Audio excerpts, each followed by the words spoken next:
ये कहानी पॉली की है। जिंदगी कितनी दर्द भरी हो सकती है, खुद ही देखिए। माँ, मैं शादी नहीं करूंगी दूसरे देश में। पता चला तेरा चेहरा देखने को भी तरस जाऊं। बेटा, कैसी बात कर रही है? मर थोड़े रहे हैं हम लोग जो आप इस तरह से बोल रही हो। फिर लड़का विदेश में सेटल है, राज करेगी तू, राज। कैसे पता कि मैं राज करूंगी? माँ, कौन जानता है कि वो वहाँ कैसे रहता है, क्या करता है, कैसे लोग हैं।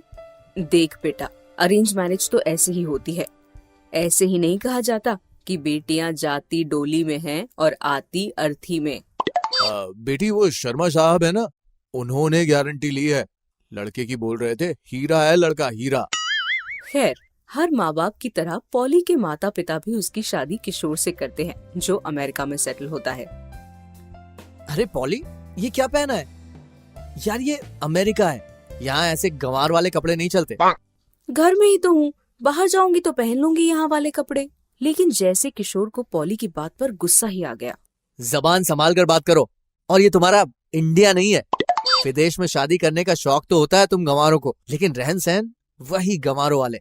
नई नई शादी में पॉली को पति से इस बात की उम्मीद बिल्कुल नहीं थी। वो अंदर जाती है और जीन्स टी शर्ट पहनकर आ जाती है। अरे ऐसा लग रहा है जैसे किसी काम वाली को मीम साहब के कपड़े पहना दिए हों। किशोर की बात सुनकर पॉली रोने लगती है कि तभी सास आ जाती है। अच्छा किशोर, अब तू संभाल अपनी बीवी को, हम लोग चले दूसरे शहर। वैसे भी जॉइंट फैमिली, वो भी बहू के साथ। कौन रहता है, वो इंडियंस। पॉली समझ जाती है कि ये लोग सिर्फ नाम मात्र के भारतीय हैं। किशोर के अंदर संस्कार की कमी है, तो वो कहीं ना कहीं माँ से ही आई है। थैंक्स मॉम, ये तो बस नौकरानी है मेरे लिए। बीवी बनाना तो मजबूरी था। यहाँ की लड़कियों के अंदर ऐसी बेवकूफियां कहाँ है? देख बेटा, बीवी तेरी है, सर पर चढ़ा या काम पर लगा, हमें क्या मतलब। किशोर के ऑफिस जाने के बाद पॉली माँ को फोन करती है। अरे, मेरी बेटी ने तो 2 दिनों से फोन ही नहीं किया। विदेश इतना भाग गया क्या? पॉली सोच लेती है कि वो माँ को सब कुछ बता देगी, लेकिन तभी पिता आ जाते हैं। बेटा, तुझे खुश देखकर लग रहा है जीवन सफल हो गया। मैं तो अब मर भी जाऊं तो कोई गम नहीं। पॉली पिता की बात सुनकर चुप हो जाती है। बोलती भी क्या, पिता को इस उम्र में दुख नहीं देना चाहती थी। पॉली, शाम को अच्छा सा खाना बना लेना, मेरे कुछ दोस्त आने वाले हैं।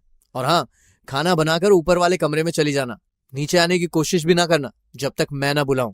पॉली पति के कहे अनुसार खाना बनाकर ऊपर वाले कमरे में चली जाती है। लेकिन पति के साथ कुछ दोस्त नहीं, बल्कि सिर्फ एक लड़की आती है। प्यास लगी है, पानी लाना तो मैं भूल ही गई। लेकिन इन्होंने तो नीचे उतरने से मना किया था, पता नहीं क्या बोलेंगे। दोस्तों को पता ही होगा कि पत्नी है। चलो पानी तो ले आती हूँ। पॉली नीचे उतरती है, लेकिन सामने का नजारा देखकर हैरान रह जाती है। पति उस लड़की के काफी करीब था। पॉली घबराकर खड़ी की खड़ी ही रह जाती है। वो पति की तरफ देखती है कि शादी को 2 महीने भी नहीं हुए, पति ये क्या कर रहा है? ये क्या हो रहा है? कौन है ये लड़की? दोस्त है मेरी। और तुमको बोला था ना कि नीचे नहीं आना है। पानी नहीं था कमरे में, मुझे प्यास लग रही थी। तो मर नहीं रही थी तुम? नीचे आकर क्या मिला, देख लिया ना? तो सुनो, गर्लफ्रेंड है ये मेरी। शादी नहीं कर पा रहे हैं हम लोग, लेकिन एक दिन इसे अपना बना कर रहूंगा। पागल हो गए हो क्या? शादीशुदा हो तुम, कानूनी रूप से पत्नी हूँ मैं तुम्हारी। कैसी बहकी बहकी बातें कर रहे हो तुम Kishore? Hey, why is she shouting? Who is she? My maid baby, wait. गवार नहीं हूँ मैं, जानती हूँ क्या बोल रहे हो तुम। जानती हो ना, तो निकलो यहाँ से। देखते हैं इस अनजान देश में कौन मदद करता है तुम्हारी। अरे बेच खाएंगे यहाँ के लोग तुम्हें। माँ बाप की इज्जत मिट्टी में मिला दोगी, तलाक लोगी, ले लो। एक पैसा नहीं देने देगा यहाँ का कानून। और वहां मैं जाऊंगा नहीं जो तुम्हें इंसाफ मिले। पर मैं पापा को बताऊंगी, वो आकर ले जाएंगे यहाँ से मुझे। लेकिन पॉली के भाग्य में वो भी न था। घर फोन किया तो, बेटा अस्पताल में हूँ, पापा को दिल की कुछ परेशानी है। डॉक्टर ने किसी भी समस्या या परेशानी से दूर रहने को कहा है। फिर भी मैं शाम को तेरे पापा से बात कराऊंगी। वहाँ सब ठीक है ना? हाँ माँ, बस याद आ रही थी।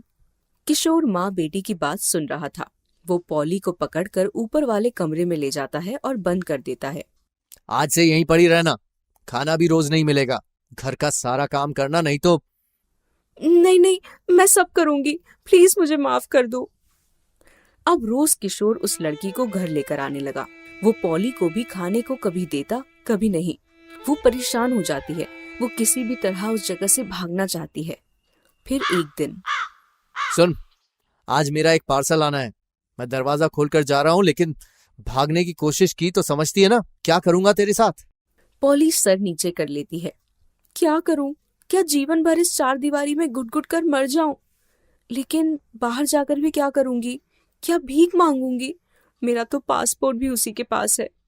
लेकिन पॉली कुछ सोचती है और माँ को फोन लगा देती है। वो सारी बात अपनी माँ को बता देती है। बेटा, मुझे माफ कर दे। मैंने तेरे मना करने के बाद भी एक ऐसी जगह तेरी शादी कर दी जहाँ की हमें कोई जानकारी नहीं है। बेटा, तू बस किसी भी तरह हमारे पास तक आ जा, फिर मैं कुछ न कुछ करके सब ठीक कर दूंगी। पॉली को माँ का साथ मिलता है और वो भाग जाती है। वो सीधा एम्बेसी में जाकर अपनी बात रखती है और रोती है। अधिकारी पॉली की मदद करते हैं और उसे देश भेज देते हैं। पॉली की किस्मत में तो देश आकर माता पिता के साथ रहना लिखा था, लेकिन कई ऐसी बेटियां भी होती हैं जिनके नसीब में माता पिता का दोबारा मुंह देखना भी गवारा नहीं होता। विदेश में शादी के नाम पर वो वहीं खत्म हो जाती हैं।